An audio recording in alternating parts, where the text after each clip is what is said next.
Hello, everyone.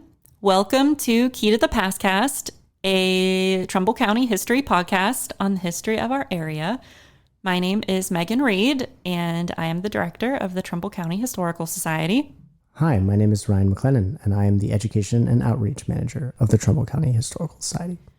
Before we jump into our episode today, we could not do this podcast without the help and support of our sponsors. And this podcast is very generously partially funded through Ohio Humanities and also through the Community Foundation of the Mahoning Valley. So thank you so much to both of those groups for their support and faith in us. Yes, thank you so much. And also our listeners. Absolutely. As a way of introducing Ted Toles and the interview about him with his two sons, Ted and Nelson, I thought it was best if we let the man speak for himself. So we found an interview produced by Major League Baseball on YouTube during a Milwaukee Brewers game where Ted is asked a question about his playing days, and he gives an answer about one of the highlights. So I thought, why not give Ted a chance to add to his own story? So here he is. Game, and I'm joined by two of the honorees here today, Ted Toles Jr. and Ted, thanks for joining us. What were some of the highlights of your playing career in the Negro Leagues? Maybe the main highlight was playing my first year with Pittsburgh Crawlers. I beat the great Hunters Wagner All-Star team, and that put me on the team with Jackie Robinson All-Stars that faced Bob Feller in the Major League All-Stars. I didn't play in that game, but the greatest thing that happened, Hollywood sent out three of their stars, George Rabb, James Cagney, and Humphrey Bogart. And I got to shake hands with each one of them, and I'm still shaking their hand. What a phenomenal story. Certainly a highlight for you. And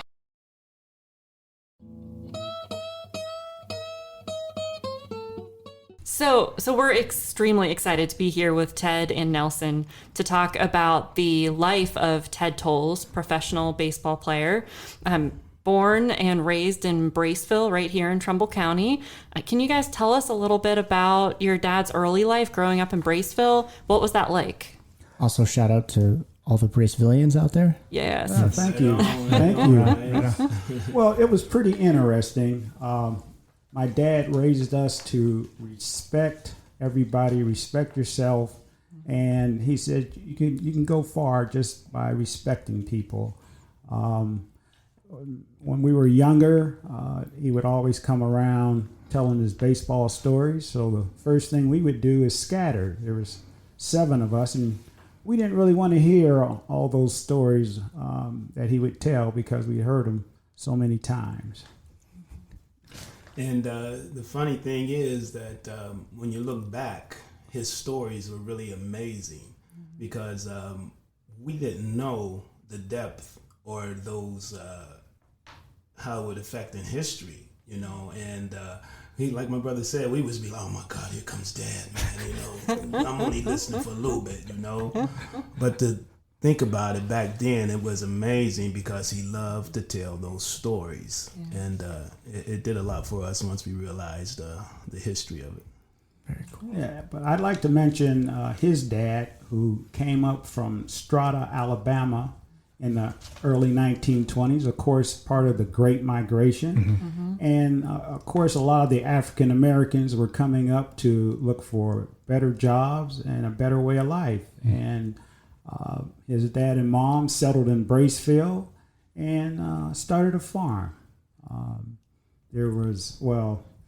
He was the first black sheriff in 1941. Wow. Which was unheard of back then. So evidently they had to think a lot about him, trusting and respect. Wow. Yeah. Do you know what they farmed? Yes. Corn, hay, they had livestock. Okay. Actually, they fed a lot of people in the community who didn't have a lot. So they would take care of the community and look after people. Wow. How do you think growing up in Braceville impacted your dad? Do you think that had a lasting impression on him? No doubt it did. Because when he came in, my dad was actually, they say, the first black baby born in Braceville. Mm-hmm. And it really meant a lot to him because he heard those stories coming up, and so he had to kind of carry himself in a certain way. And being that his father was sheriff, was a lot of respect, a lot of dignity, and it really meant a lot. As a matter of fact, my dad ended up being valedictorian in his class, which was really unheard of back there in that day, And his brother George followed him up and was valedictorian when he graduated, So they carried themselves highly and very respectful. Wow. Yeah, the other thing was growing up on the farm, there were 4 brothers and 4 sisters and my dad. And hard work. They all worked hard. He had a sister, Ted Toles. She was one of the first black nurses in Trumbull County. And he had an uncle named Roscoe Toles who fought Joe Louis twice in Detroit. Wow. The first fight he lost, I think, in the 5th or 6th round. The second fight he fought to a draw. So Braceville, very impressive. Yeah, Braceville was a big part of him, and everywhere he went, they might have called him a country boy, but they respected him because he was just as good as all the rest of those players. I had a question about his time in Braceville High School. Did he play sports? What was his involvement outside of school? Yes, he played baseball. He ran track, basketball, and they had a basketball team that was pretty good. And I think they made the tournament. And in Braceville, I'm not sure what the percentage of blacks was. It wasn't that many, but on the team it was black and white players. And when they got to the tournament, the referee fouled out the 3 black players, and they didn't have a chance to win the game. Wow. Yeah. So, but in track, in his senior year, 1943, he made it to the state track meet, and he won on the mile relay team, and he got 3rd in the high jump. Wow. Impressive.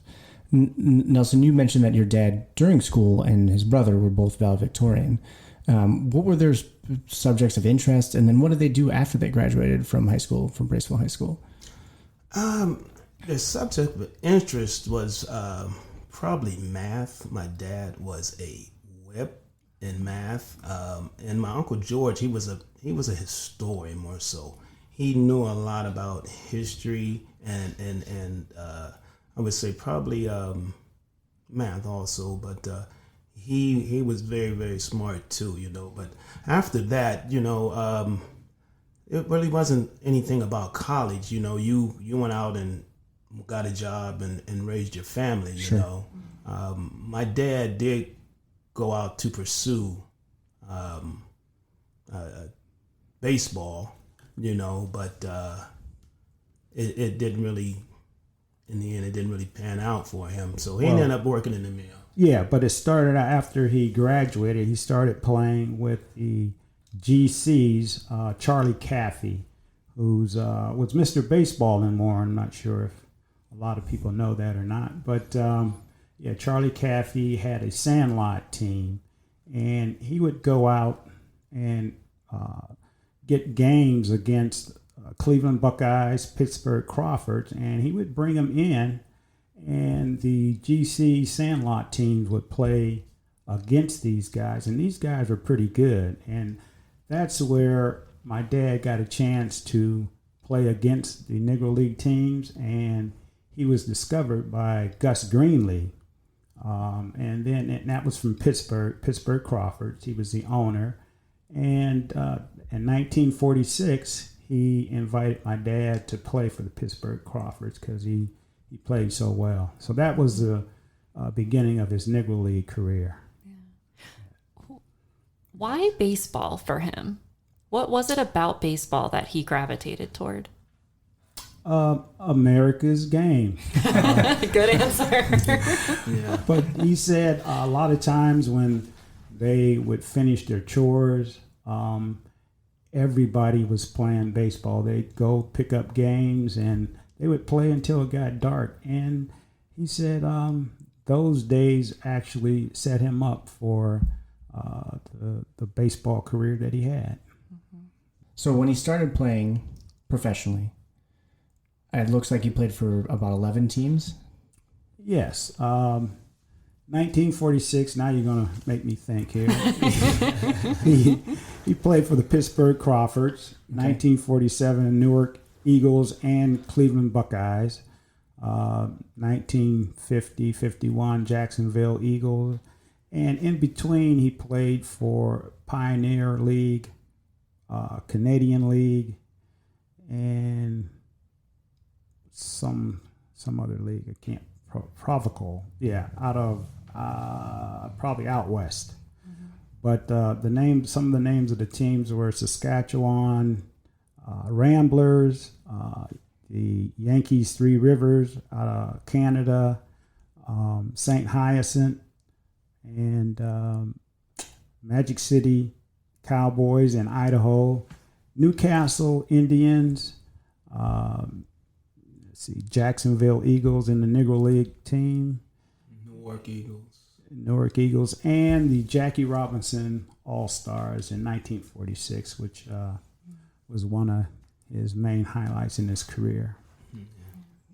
Do you want to talk either of you want to talk a little bit more about the Jackie Robinson All-Star? Yeah, the way he got on the Jackie Robinson All-Stars when he was with Pittsburgh Crawfords, Gus Greenlee was bringing in Don Newcomb and Larry Doby, and they needed a left-handed pitcher, and they didn't have one. So that allowed him to get on the team to travel with Jackie Robinson's All-Stars, and they barnstormed against Bob Feller All-Stars out in California. So it was really huge for him. Wow. So did your dad get a chance to play against people like Bob Gibson and Satchel Paige or anything? Yeah, he played exhibition against Josh Gibson and Satchel Paige, but he also played with Larry Doby and Monty Irving. Oh, wow. Yes. And he actually, here in Warren, Satchel Paige came to Warren back in the day, and they had a pitching duel, and he actually lost to him 1-0, and that was one of his highlights. But back then they didn't realize the magnitude of the history. Right. Is there a scorecard somewhere? Can someone find this, please? I am not sure. The tough part about it, I'll just say this: there wasn't a lot of records kept. Sure. Especially with the Negro Leagues, so it's hard to come by. Okay. But he had a great recollection. We did get a book bio done on him. Living on Borrowed Time, a guy out of Painesville, Mike Schwank. We got him to write the book, and we came up with that title because his dad passed away at 41 from a heart attack, and his mom passed away at 52. So with heredity involved, well, we thought maybe he wouldn't live that long, but he did live to 90, and Living on Borrowed Time became the title of the book. Did you? I think I'm just going to ask a bunch of baseball questions. No, and go. then Please go right ahead. Okay. So I wanted to ask about your dad's experience traveling for games, especially segregated South. What was his experience? He was playing down south, I think in Richmond, traveling with probably the Negro League team. They were headed to a game in Virginia. He had just bought a new Mercury car, and he was following the bus to the game. He got pulled over for the simple fact that the police said no black man can afford to buy a car like this. And they arrested him and put him in jail. And his manager had to come from the game and bail him out. Yeah, it was pretty tough, you know. The incident, when it happened to him, it kind of opened his eyes, you know, to the prejudice. Not that he didn't know about it, but to experience it firsthand really brought it home for him, you know. And it just made him a better person, because he says, I would never, ever treat anybody that way, you know. And that was one of the big lessons he took from that. Of all the teams you played for, did he have a particularly fond experience with Pittsburgh or Cleveland? The Jackie Robinson All-Stars. Yeah. Was probably his one of his fondest memories. Okay. They would travel all over playing, and they were out in California playing. Oh, cool. And so they were playing against the white leagues and stuff, you know. So Bob Feller All-Stars. All-Stars, yes. And so once they were done, they told him, hey, we got a nice little treat for you guys. Shower up and eat, and we'll treat you, you know. So they got done playing, and they're sitting around and they're wondering, what is this treat? So they look up, and the coach comes in. He says, okay, fellas, I'm going to introduce you to a couple guys here. And coming through the door was James Cagney, Humphrey Bogart, and George Raft. Oh my gosh. Three of the top movie stars in L.A. So these are the same people that my dad watched on TV. So a small town boy from Braceville goes out to California and meets the actors that he watches on TV every day. His actual heroes. Yeah. No one ever said he wanted to be a movie star. So he did have another experience with Jackie Robinson All-Stars. One game they were playing, he was in the outfield, and he made two spectacular catches, one over his head, another was a shoestring catch. And Jackie Robinson, who was on short, and Larry Doby on second, they were pretty excited, and they ran out and put him on their shoulders and carried him off the field. And he said, cool. that was a memory for him. That he kept forever. Yes. Oh, absolutely. Yeah. But the attitude that my dad had, so after all these stories, we're like, hey, Dad, where are the pictures and the autographs of Jackie Robinson? He says, son, Jackie Robinson should have been getting my picture and getting my autograph. But that's how he felt. You know, he was just as good. Yes, it is. And in order to be out there and play, You have to feel those that way. guys, you have to feel Yeah. that. You have to That's feel that right. way. And it's a fine line between, you know, not really bragging, but wanting to Being compete. proud of yourself. Yeah. Yeah. Sure. And you have to have confidence to play professionally. That's right. To do anything like that. Yeah. Yes. Do you want to transition back to not baseball? No, you can. I mean, if you want to keep going. No, it's okay. I'll, if I have more baseball questions, I'll ask later. But I got a couple stories growing up. Yeah. Of course. Yeah. So my mom raised it was 6 boys and 1 girl, and she raised the boys to be able to cook, clean, sew, and my dad was against it. He didn't want his sons to do quote unquote women's work. But she says, my boys are going to be able to do all of it because, number one, they might not get married. Number two, they might get married to someone that doesn't know how to do all that. And somebody might get sick. So it all worked out. One day we were going to an event where my dad was supposed to get an award. He came over to the house and he said, he was kind of hungry. So I said, well, I'll get you something to eat. And I gave him a bowl of oxtail soup. And he says, when did your mom come over here and make this? And I says, no, Dad, Mom didn't do that. So about after the 4th bowl of soup, he was convinced she did a good job. Yeah. Yeah, that was an extraordinary moment there because he could not believe his son cooked that pot of oxtail soup like his mama. Do you still cook? Yes, I do. Yes, I do. That's great. Yeah, I'll have to invite you and Megan over one day. Might not be oxtail soup. Along those lines, though, what was it like growing up with a dad that was so successful? Well, the thing about it then, as we say, we didn't really know the magnitude of his success because once we started growing up, he started raising a family. Yeah. And so the stories kind of like died off and the history was reinvigorated later on.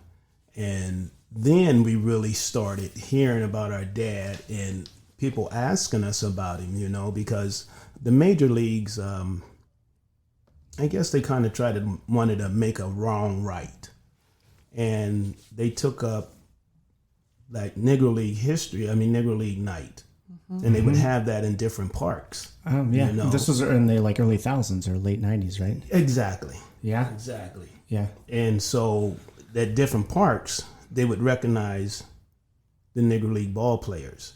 And so that is when we really started finding out, how great our dad was, But yeah, we would be out somewhere and we would get questions and people would ask us, "Oh, that's your dad, man.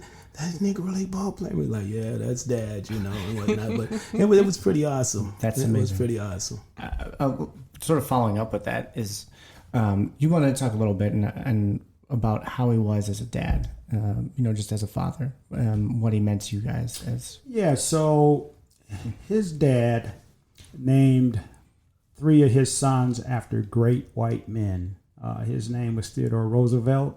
Another brother was George Washington, and another brother was John Bricker. Governor Bricker was a governor of Ohio early on.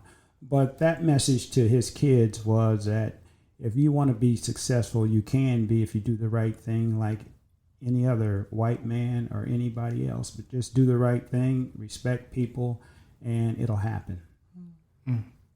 Yeah, he wanted them to understand, your name carries weight. Okay, and there's nothing more powerful than to represent your name. And so with that title they had, they carried themselves very well, respectful, and they became great men within the community and so forth. So he also told us not to mess up the Toles name, which growing up, what are you talking about, Dad? But as you got older, you don't get in trouble, you do the right thing, you do good in school, and people will look out for you. And actually, that's what happened. That's great. I guess, piggyback on that is, so I know we're here to talk about your dad, but you already talked about your mom, so we might as well give her flowers too, right? Yes. Any other stories about your mom? What's the legacy your mom leaves behind in your life? Was she from Braceville too? Yes, she was. Yes, she was. Yes. Mom was probably the more disciplinarian than my dad by far. Okay, she made sure we did the things the right way. When you came home, you got your homework done, you did your chores, and then you were allowed to go play. But first and foremost, you were going to have good grades. Okay. There was no doubt about that. And we all love sports. We all played every sport there was. But if your grades were not right, they were not good, you did not play.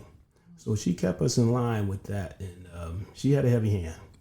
The other thing about her, as Nelson said, we all played sports, and she was our number one fan, of course, cheerleader. But she would also cheer for the other opponents to do well, which says a lot about her. And so we have it on record. Can you give us her full name? Yeah. Yes, Jean Marcella Toles. Jean Marcella Toles. Thank you. And then there is a story that we were playing Pony League, and she had to say something to my dad about, you need to go up to the field and help your kids out, your sons out. All this baseball, you have all this talent. So she had to send him up to the field, and he came up, and the simple things like bunting and all, he showed us the proper way to bunt, which was a big help, because even when we played Pony League, they stacked the teams against us.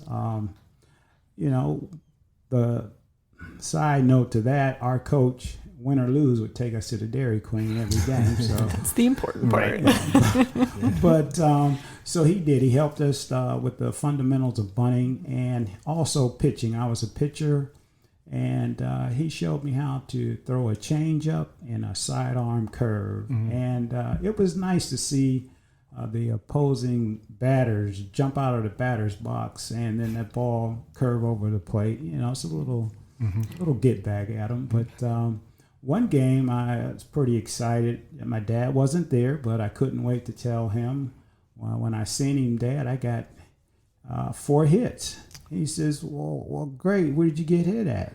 Where'd you get your hits at? I said, 1 in the head, 2 in the arm, and 1 in the leg. And I don't know if the pitcher was having a bad day or if he didn't like me. But, yeah. But you got on base. Got on base, yeah. Yes. Did you ever feel any pressure from your dad to play sports more professionally? Not at all. No. Yeah, he allowed us to pursue, any career we wanted to. I did attend Kent State, and I was in pre-med, and he did make a comment. He said, "Boy, you ain't smart enough." I'm like, "Thanks for the encouragement, Dad." Yeah. But I think that was his way of challenging me, to do well. That's great. Yeah. Well, another thing about my mom, Mom was a big sports fan. And it got to the point one year where we didn't have a coach, and my mom come out and coach the boys. That's so impressive. And it was amazing. And then you talking about somebody that didn't play and could play the game. Her and her sisters played softball, fast pitch. And, we were little then. We didn't really know. But she knew every aspect of the game, taught it to us. And when we went out there and played, man, we played. So she really had a big hand in raising us in sports. That's very cool. That's very, very cool. When she came to our games, didn't matter what it was, football, basketball, baseball, track, Mom didn't drive at night, so we didn't know if she was there or not.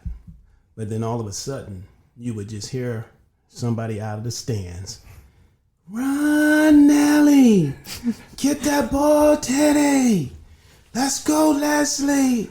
I mean, it was amazing. And all of a sudden, you felt like, wow, Mom is here. This is awesome, And she would cheer, and it didn't make a difference. If somebody else made a great play, you heard my mom. Mom was so distinct at being at games, the other schools knew who my mom was, knew who our mom was.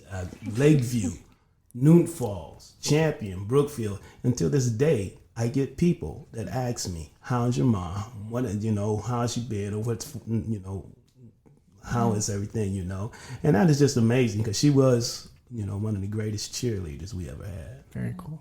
Yeah, that's cool. Yeah. After your dad's done playing professionally, he goes and works at Republic Steel. Yes. Can you talk about his experience at Republic Steel? And I mean, that's something I think our community. Yeah, he worked for Republic Steel for 30 years. Actually, he got Nelson and I summer jobs, and were they good summer jobs? Sure, any job in the mill was good. But we also got to see him at work, and we were in the same department. And I went down to visit him, and they told me he was in the back. I went in the back, and I seen him in there reading the horse race form while another guy was doing his job. So I couldn't wait to go home and tell my mom, if my dad ever comes home and says he works hard, he doesn't. Did you tell your mom that? That's the real question. No. Oh, I didn't think so. No, she would have beat him up. Right. But that was the steel mill was a very instrumental part, not just in our life, but in the community. Because with the Great Migration, a lot of the blacks came north so they could find jobs, and a lot of the steel mills hired them, and they were able to buy homes, plant fields and raise their families. And it really meant a lot. Until this day, I still work in the mill. I got 46 years in the mill, and Wow. it's truly amazing what it's able to be doing. It's a nice legacy. Yes, it is. 46 years in? Yes. There's got to be retirement sometime, right? Oh, yeah. Okay. But when you're sitting in the catbird seat, you earned it. You ain't looking to just step out right real soon. Understood. Yeah. Understood. What other do you have any other sort of? I think I may want to circle back around to his career a little bit more. Sure. If that's okay. And I'm not 100% sure even exactly what question I'm getting at here, but could we talk a little bit about can you give us a couple of just like what are the most impressive pieces about your dad's career in the Negro Leagues? His competitiveness. He felt he could play and perform with any player out there. And as we had Mike Schwank, who wrote his bio, pull up articles and stats, very impressive. An example is when he played for Magic Valley Cowboys in Idaho. He was up for most valuable. I think he was batting around 400, had a winning pitching record, and they decided to give the most valuable to a white player. And my dad's response was, he deserved it. So very competitive, but very humble. Always took the high road. Even some of the teams he played for, he was the only black. There was altercations, but when he was, I'm thinking, playing for the Newcastle Indians, one of the white players came and took his chocolate milk, and took his white milk, and told him he should be drinking chocolate milk. And he says, okay. The next day, they came down for breakfast, and the player did the same thing, and he put a picture down of his uncle, Roscoe Toles, who fought Joe Louis. Then he put down a couple more pictures of his uncles who were Golden Gloves out of Detroit. And then he put a picture of himself down on the table. He was Golden Gloves boxer out of Youngstown. And he said, you guys had your fun yesterday. He says, today is my turn. Good for him. Do you want to take my milk or not? So, so he always tried to take the high road. And I think he knew that he was laying the foundation for other players. So He was standing up for Breaking himself. ground. sure. Yeah. Well, the thing was, as I mean, if you've seen the Jackie Robinson story, the reason that he did actually make it is because he did not get into the confrontation. He took the high road. And that is a lot of the time. That's what my dad did a lot of the times, He knew that if I was going to stay on this trail, have a chance to play, I had to control myself and be able to just say, you know what, I got bigger things to do, and And And he did. he did, yeah. And that was a way of your dad maybe paving for the next generation too. You think that was in the back of his mind? Oh, absolutely, absolutely. He encouraged us. I had two brothers that played at Youngstown State, played football.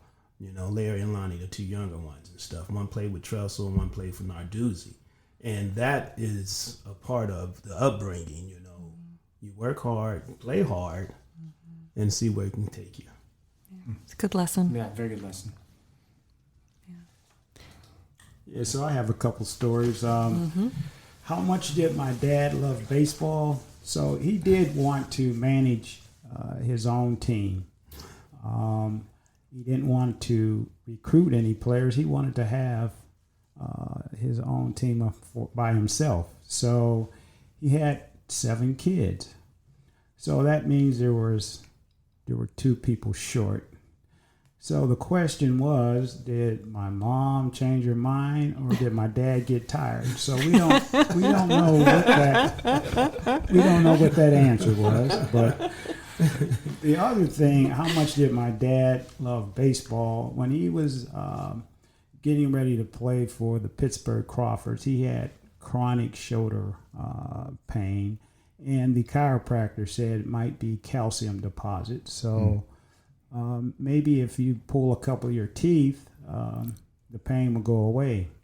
Well, around 20 years old, he got all his teeth pulled. That's how much Mr. Toles loved baseball. Yes, he did. Oh my gosh. Did he get dentures? He got dentures, Okay. and he told us that the pain never went away. But he had That was the follow-up question. Right. he had a great season though. That year, he batted .350, and I think he said his record was 18-7. Belief is a powerful thing, I guess. It's a powerful Mind thing. over matter. Right. Yeah. Wow. Those are incredible stories. Yeah, that's good. Yes. I wanted to follow up with another baseball question. When he played in the Negro Leagues or he played in other professional leagues, did he ever, as a pitcher, was he ever intimidated? I know he probably never said it because you're a competitor, but was there ever one batter that he's like, oh, I hated pitching against? No? Yeah, we never heard that story. No? You know? Okay. It was always a challenge to him. Okay. You know, because he was just that good. Yeah. He was just really that good. I mean, his challenge was probably against the other pitcher. Okay. You know, that was his challenge. Can I outduel this other pitcher? Oh, okay. You know. Yeah, there's Eddie Uhas out of Youngstown. Yes. From this area. And he made the majors, but my dad played against him, and he lost to Eddie in a close game. But he didn't fear him or anything, but he kept an eye out and kept track of Eddie, and Eddie made the majors, and that gave him confidence that he could also make the majors, and that's what he did. Now, he did also play against Gordie Howe, who's the great Canadian hockey player. Yeah, wait, I didn't know Gordie. Well, Yes. I was like, wait, is there another Gordie Howe out there? Well, listen, he was the Wayne Gretzky of the I know. old school. Yeah, I But know. he played against him, and they had home run duels. Yes. Wow. Yes. Wow. Yes. They said Gordie was a beast in baseball. Too. Really? Yes. Yes. My mind is, I had no idea. Yes. None. I think there was an incident or a play at third base where Gordie was in a rundown or something, and he took off and he slid into third, and the bag didn't give, and it kind of bent his leg, and he was on the ground for a while. And I don't know if it was his dad or some of his other coach come out of the stands and said, I think this will be your last baseball game, buddy. Wow. Because he's had such a great hockey career in front of him. Sure. Yeah. Wow. Are there any other stories that you would want to make sure that we record? Well, there's a lot of stories. It's kind of hard to remember all of them. No, That's it's fair. all right. But I would like to acknowledge his awards that he won and baseball cards. In 2001, he received his own Topps Allen Ginter card. I'm sorry, that's 2007. And he received a Heartland Sports figurine in 2008. The Mahoning Valley Scrappers gave him a bobblehead in 2009. That's cool. Yeah, so there's quite a few accolades that he received once he started getting recognition. Yeah, he's been inducted into several Hall of Fames around the country. Even Trumbull County Hall of Fame, and then I think it's a Sports Line out of Youngstown. He was recognized there. Towards the end of his life, when he retired, what did he enjoy doing? What were his hobbies? Was he still? I doubt he. Maybe he played baseball. I don't know. My dad was just competitive his whole life, and he was a great pool player. He was a pool shark. Okay. And he loved going to all the billiard houses All right. around and challenging anybody and everybody. And from probably Newcastle to Youngstown, through Sharon, through Warren, Urbana, everybody knew my dad on the pool table. He was coordinated. Oh my God, he was just sharp. He had a great eye, and his thing was banking. He could bank the ball. He would not just bank one or two. He would call a 3-reeler in a minute and bank it and just look at him and just say, But Dad, he loved to play pool, and my dad he loved the horses.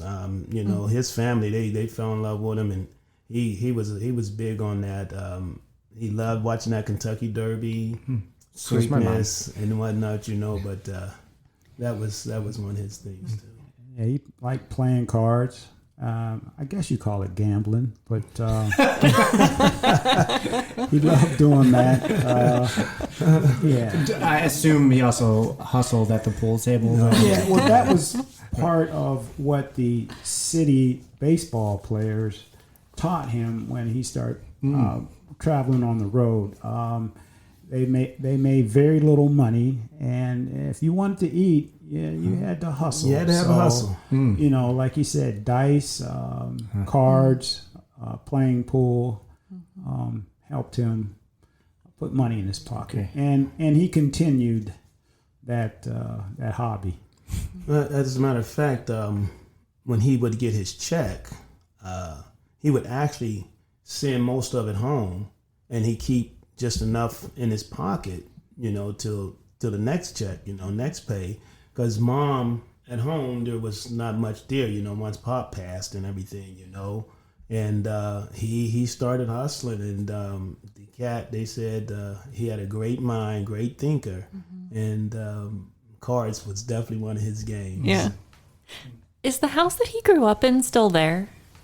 No, it's not. I live on the property. We tore it down and got a chance to build new. Yeah. Yeah, it was raised, what, 10?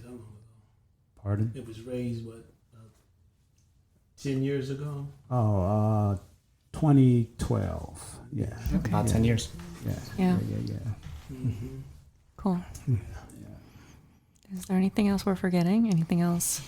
I like to say one of my dad's greatest characteristics is even though he went through a lot of racism and prejudice while playing, not one time can I remember that he said something derogatory or negative about the players or the people. And as a man, that's pretty powerful.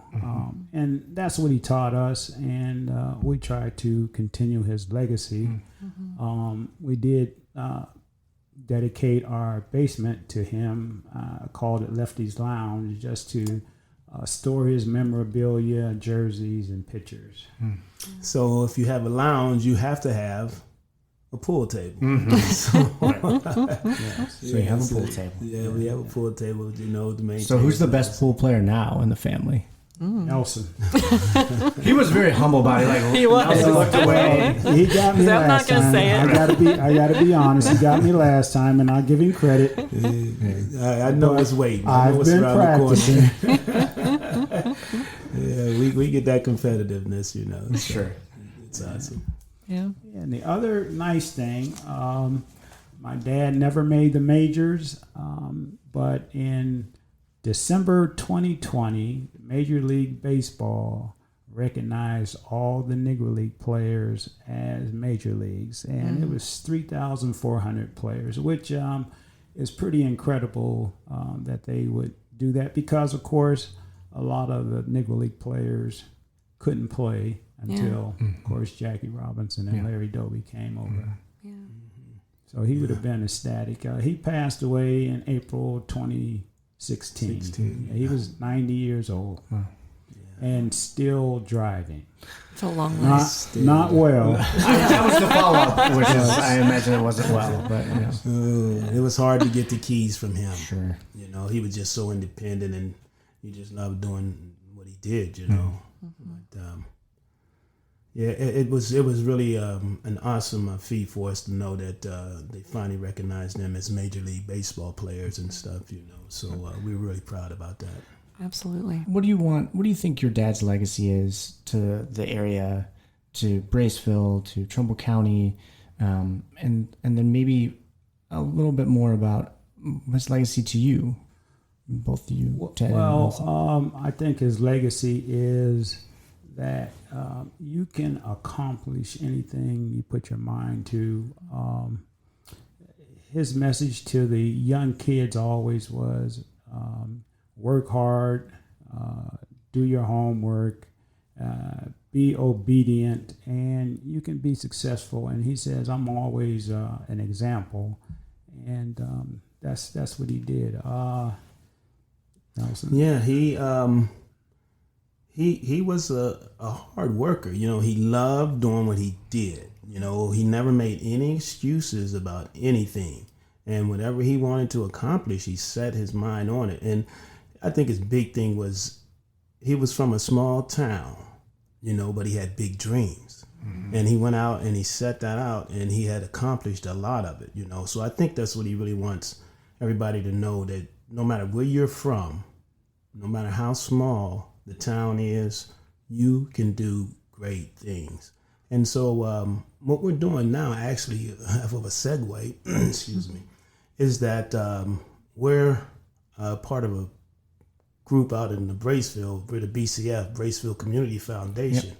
And what we're trying to do right now is establish a museum out there to preserve and recognize the history and heritage of Braceville and the legacy that is from out in Braceville. You know, Ernie Schaefer's is from out there. Guy Hughes is from out there, and that's Guy Hughes Barbecue. And Brian Broom, he wrote a book about Braceville, went #1 on New York Times for several weeks. And Barbara Broom, she was the dean of nursing at one time for Kent State University. Mm-hmm. And you just don't hear that about a black woman. Mm-hmm. But all of this is out of the community of Braceville.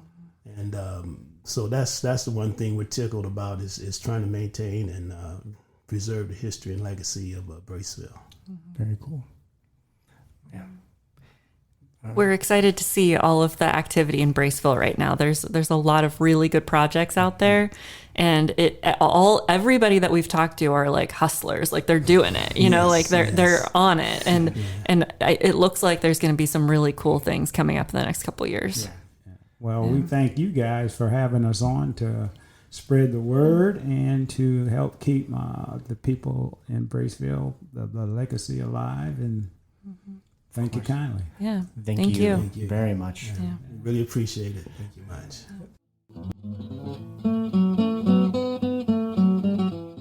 This week, we are highlighting a very special object as part of this episode. And I want to say right off the bat that this object is not in the Historical Society's collection. It is with the Toles family, but we are going to post a photo of it on the podcast page. It's a baseball that's signed by Ted Toles. And there's a couple things about the baseball that really strike me when you look at it. The first is just how old it is. It's not clean and pristine. You can tell that it's been used before. The stitching particularly is extremely very cool to look at. The way that the threads are woven through the ball, and but the way that the stitching is run through the ball, you can tell that it's an older baseball, and particularly special, of course, because Ted Toles signed it. So it's also one of those objects that it's really like seeing is believing. So definitely check it out on the Key to the Past cast webpage. And if you're a baseball fan, I'm sure you'll get a kick out of that.